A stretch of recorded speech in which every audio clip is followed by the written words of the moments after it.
Hello, friends, and welcome back as I go through my process of making soap.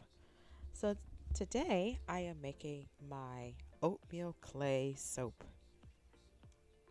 This is one of my favorites. It's an unscented soap and it is made of oatmeal and bentonite clay, which does wonders on the skin if you're trying to pull out the toxins from your skin. So, so here I'm adding my lye to my water.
All right, now I'm adding my organic shea butter. I do use the shea butter to add to the softness of the soap.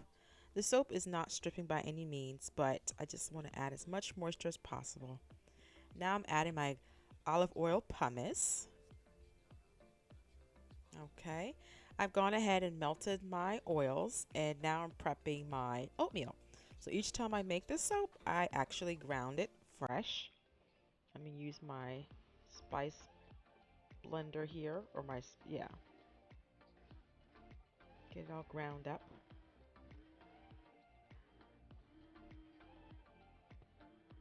Nothing fancy, just a very basic and simple technique I'm using here. Okay, I'm gonna make sure I have all my things in place. I'm adding my sodium lactate, as I mentioned before. This is to also create a harder bar, and it is derived from corn or beets. I'm just checking the temperature here. I want to make sure that the temperature of my oils is within a reasonable range of my lye water. Because if I was to put the lye water, for example, into the oil and one of them was too hot, it will cause what's called ricing and it would kind of mess up my batch. The other thing is it could overflow, and we don't want that, especially with all that active lye in there. All right, I'm going to go ahead and add the oatmeal to the soap base, or actually to the oils first before I add the lye water. And then I'm going to add the bentonite clay.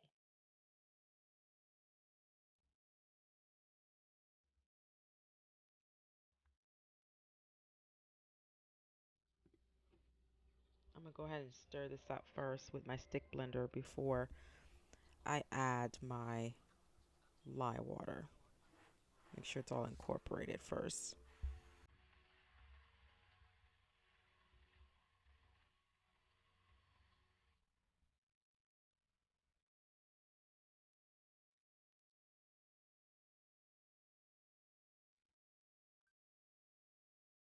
All right, here we go.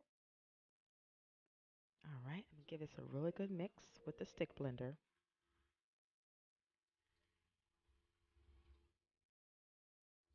And I love how the soap comes out. It just has its natural scent from like the oatmeal and the clay together.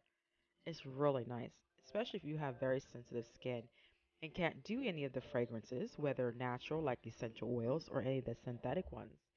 This is a really great option.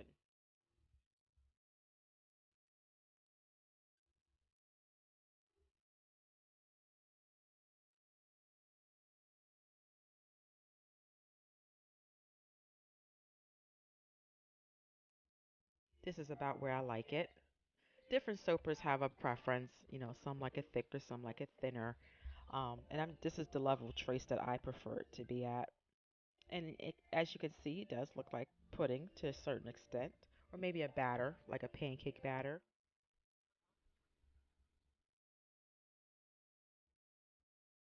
Just making sure I get all of the soap base out of here.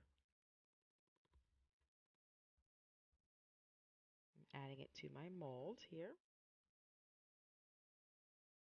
And I love these molds. They're quite easy to get the soaps out of. I'm just going to make sure I get every little bit out as possible.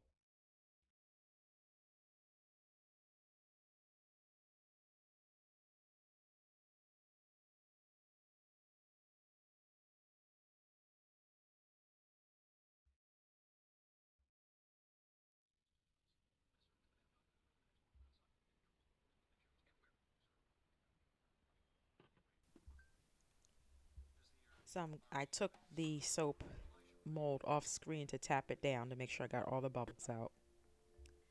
So it's been a couple days since I made that soap, and here it is, nice and hard. It went through a process called saponification.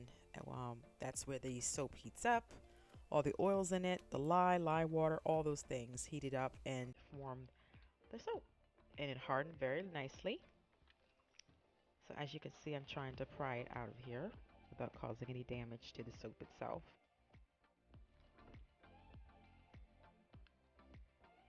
Oh, and there you go. Popped out really nice.